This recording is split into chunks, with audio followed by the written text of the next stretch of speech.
Like most people, I was trying to get ahead in life, trying to have a more interesting life with more adventure, with possibilities, trying to be more meaningful, better earnings, better relations. I did a lot of workshops, courses, trainings, etc. But I always seemed to fall back into old patterns. I didn't see myself as a confident, successful person because I wasn't one. Well, at least not yet.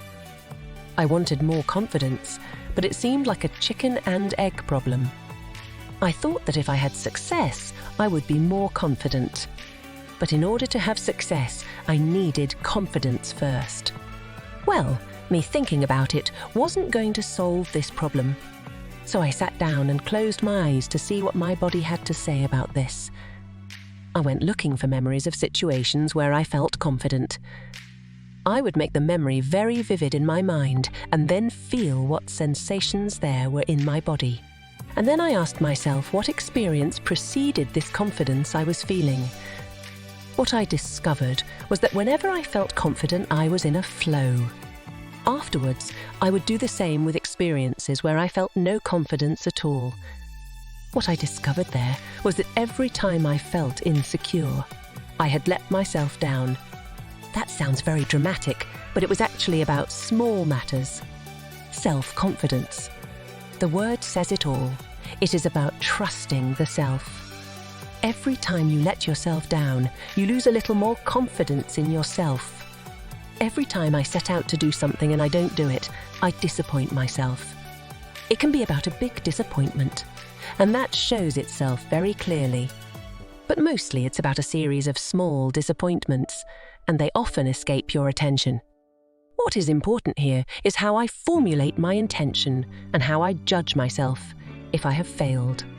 If I formulate my resolution very strictly, for example on New Year's Eve, I'm going to exercise every day from now on, then the chance of failure is very high.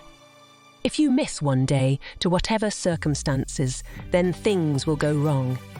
If, on top of that, you judge yourself again by thinking to yourself, "You see, I can't do it, I am weak," then confidence in yourself is hard to find. So it is better to keep the formulation of your intention as realistic as possible and to build it up from scratch. It doesn't matter what it is. What is important is that you keep your appointment. This way you teach yourself that you can be trusted.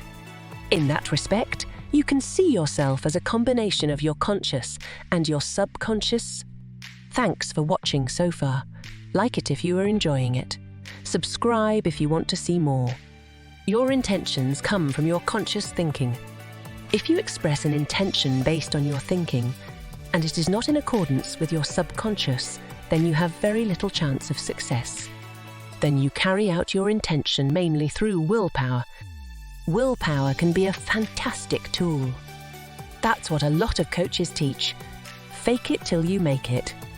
In itself a workable system, provided that you occasionally tune in to what you feel inside. What you show outwardly and what lives inside you should not be too far apart, otherwise sooner or later you will come into conflict with yourself. The loss of trust is linked to trauma, to negative feelings. For example, you come into a situation where you are laughed at. To protect you from those negative feelings, your inner critic goes to work. He actually has good intentions. He wants to protect you from painful experiences. The surest way to avoid painful experiences is to stop taking action. If you no longer have experiences, they certainly cannot be negative. The problem with this is that you avoid all possible positive experiences too. While many coaches look outside themselves for solutions, the real strength lies inside you. You have no control over what people say or think about you. If you depend on compliments or recommendations for your self-esteem, you are completely at the mercy of others. What you do have control over and what you can work on is the extent to which you see yourself and trust yourself. If you mirror yourself to people who are outwardly very confident but inwardly very insecure, you adopt their good, but also their bad qualities. Sooner or later, their or your bubble may burst. You can get into a situation where something is triggered and the house of cards can completely collapse. So how do you build trust? By proving that you can be trusted. If your self-confidence is very low, start with very small steps. Make an agreement with yourself, something that you can actually do very easily, and stick to it. For example, make up your bed every morning. It's a good way to start your day. And it doesn't take much effort. It may sound silly, but if you resolve to do something like this every day, even when you don't feel like it at all, you prove to yourself that you are keeping your end of the bargain. You prove to yourself that you can be trusted, and you can draw strength from that.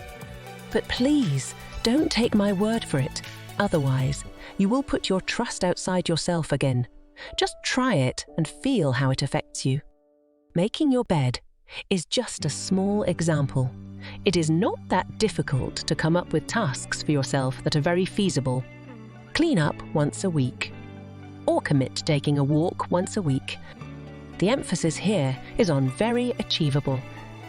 If your confidence in yourself is low, you need to regain that confidence. That is a process that must be built up slowly. If you set the bar too high and ask too much of yourself, you undermine that confidence. So take the smallest steps possible, but make sure there is confidence in every step.